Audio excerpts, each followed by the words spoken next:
Hey guys, so let's quickly take a look at the frontal lobe. All right, so the frontal lobe is part of the lobes of the cerebrum. Okay, it is just one part of the cerebrum. We have other lobes that make up the cerebrum: the parietal lobe, the occipital lobe, and the temporal lobe. So we're going to be specifically taking a look at frontal lobe in this video. All right, now if you remember when I was talking about cerebrum, there is this line that divides the frontal lobe from the parietal lobe and the temporal lobe. That line, which is this line, is called the central sulcus. So this line here is known as the central sulcus, right? It divides the frontal lobe from the parietal lobe. All right. We also have another sulcus that also divides the frontal lobe from the temporal lobe, and that sulcus is what we call the lateral sulcus. Lateral sulcus. All right. So having said that, let's go into the different parts of the frontal lobe now. All right, so these parts drawn in green is called the primary motor cortex. So I'll label it PMC. Okay. All right, so let's explain what it does. So let's have here primary motor cortex. Motor cortex.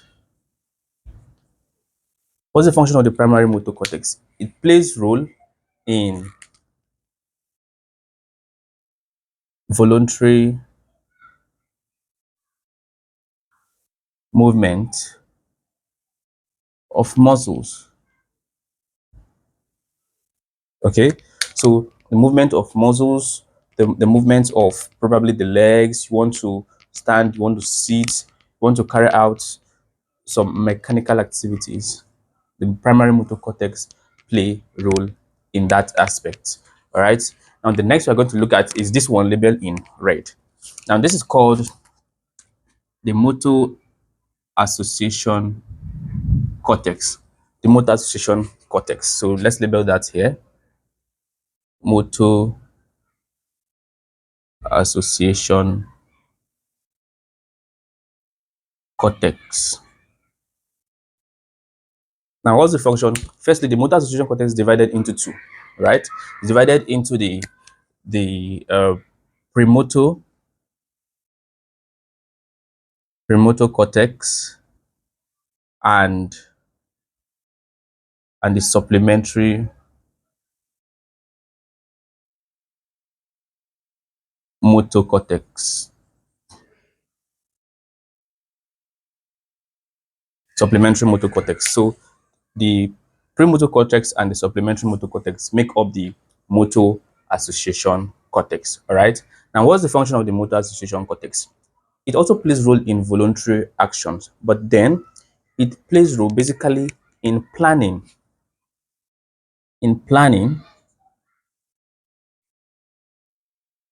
and executing movement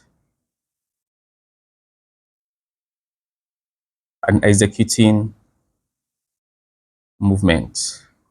Okay, so it helps in the planning, the sequencing of movement. All right, so that's the function of the motor association cortex. Now let's move to the next part. Now this next part is called the frontal eyelid. The frontal eye field. The frontal eye field. All right, now let's label that here.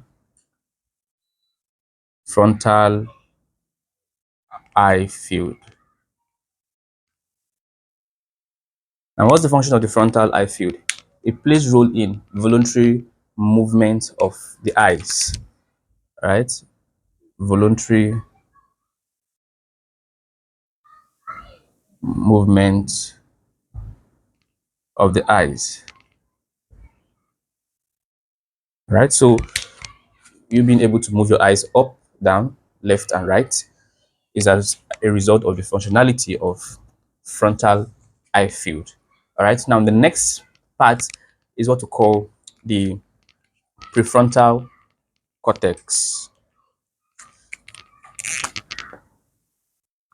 The prefrontal cortex. So let's label that here.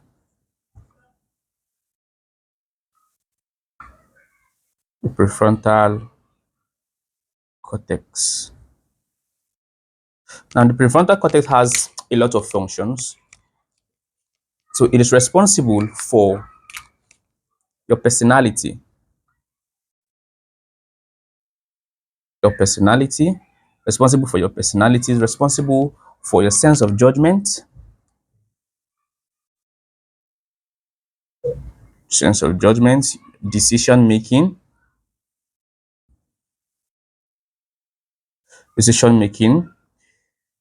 also probably in learning, intelligence,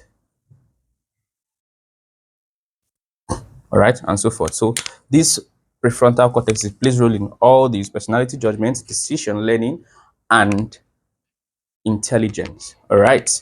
Now let's look at the last part. This small part. It is called the Broca's area. The Broca's area. So let's label that here.